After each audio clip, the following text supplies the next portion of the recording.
کھول کر سوال کروں گا. اچھا بات یہ ہے کہ ہم دیکھتے ہیں کہ وہ لوگ جنہوں نے عمران خان کے ساتھ دور اقتدار میں مزے لوٹے, چاہے کے پی کے ہو اور چاہے فیڈرل گورنمنٹ ہو, اور انہوں نے کرپشن بھی کی ہے دبا کر, میں تو اس وقت بھی کہتا تھا ان کے متعلق, اور اس کی میں نے دشمنیاں بھی بھگتی سارا کچھ, لیکن وہ لوگ ایک ایک فون کال کے اوپر پارٹی کو اور سیاست کو ایسے چھوڑتے گئے جیسے کوئی ایڈز کی بیماری ہے.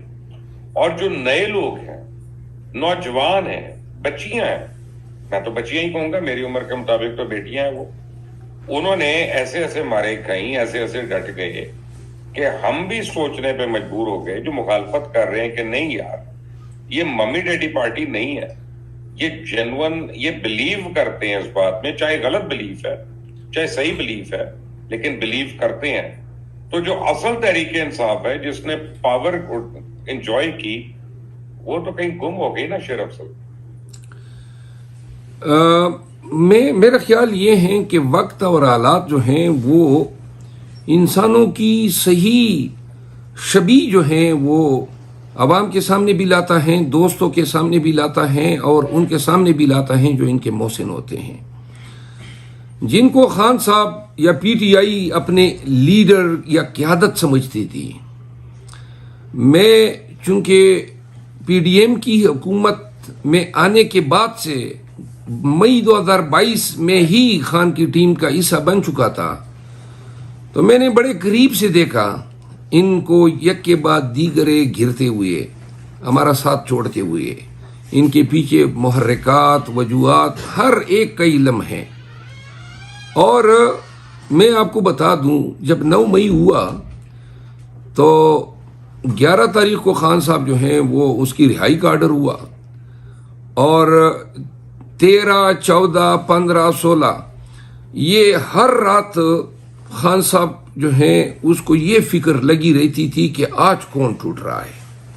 اور آپ یقین کریں کہ بڑا دکھ ہو رہا تھا ان کو اپنے سابقہ ساتھیوں کے جانے کا ابتدا میں, اور ہمیں بڑی خفت اور خفگی ہوتی تھی جب ہم خان صاحب کو بتایا کرتے تھے کہ آج ابھی فلاں چلا گیا ہے اور فلاں چلا گیا ہے. تو 3-4 لوگوں کے حوالے سے انہوں نے کہا یہ وہ لوگ تھے جو 12, 13 اور 14 مئی کو گئے, اور یہ مثال کے طور پہ اسد عمر بھی تھے اس میں, مثال کے طور پہ اس میں فواد چودھری بھی تھے, پرویز خٹک بھی تھے, محمود خان بھی تھے.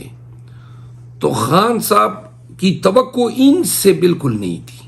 ان کا خیال تھا کہ شاید زمین جنبد نہ جنبد گل محمد نہ جنبد, کہ یہ نہیں ہلیں گے. تو جب یہ لوگ چلے گئے اور 18 مئی کے بعد خان کا رویہ میں نے دیکھا, تو ان 6 دنوں میں خان صاحب نہ کہ صرف اس کو ہضم کر گئے تھے, بلکہ خان صاحب کے رویے میں یہ تبدیلی پیدا ہو گئی کہ انہوں نے کہا کہ اچھا ہیں اور بھی جائیں گے, اور تطہیر ہیں جو ہو رہی ہیں. البتہ ان لوگوں کو شاید خان صاحب اس لیے کبھی معاف نہ کریں کیونکہ بقول خان صاحب کے ان لوگوں نے وہ راستہ بنوا دیا. اگر یہ ابتدا میں ڈٹ جاتے اور انکار کر دیتے تو شاید ہماری قیادت جو ہے وہ اس بری طرح نہ ٹوٹتی. کیسے انکار کرتے ہیں شیر افضل؟ کچھ کا تو مجھے پتا ہے, آپ چاہتے ہیں تو میں نام لے دیتا ہوں آپ کے. ان کے لڑکیوں کے ساتھ ہوٹلوں کے اندر نازیبا ان کی ویڈیوز تھیں, کچھ کے پیسے کھاتے ہوئے اور رشوتیں لینے کے پروف تھے, ایویڈنس تھے. انہوں نے تو 1 سیکنڈ میں جانا تھا. بالکل آپ کی بات صحیح ہے. میں تصدیق کرتا ہوں کہ جو ہم سے گئے ان میں سے بیشتر جو تھے ان پہ ان کے حوالے سے شہادتیں تھی ویڈیوز کی, ان کو بلیک میل کیا گیا اور وہ ڈے گئے. تیار تھے ہونے کو, کوئی کرتا نہیں ہے, خود تیار تھے. اب میرا خیال ہے کہ کوئی پھر اخلاقی طور پہ یا اپنے فیملی ٹائز کو ٹوٹنے سے بچانے کے لیے انہوں نے یہ ترجیح دی. پھر خفت بھی ہوتی ہے. اور مزے کی بات یہ ہے کہ بہت ساری ویڈیوز جو ہیں اس دور میں بنی تھی جب پی ٹی آئی خود اقتدار میں تھی, اور یہ کیا طرح زیادہ تر حصہ جو تھا وہ فیض صاحب کا تھا.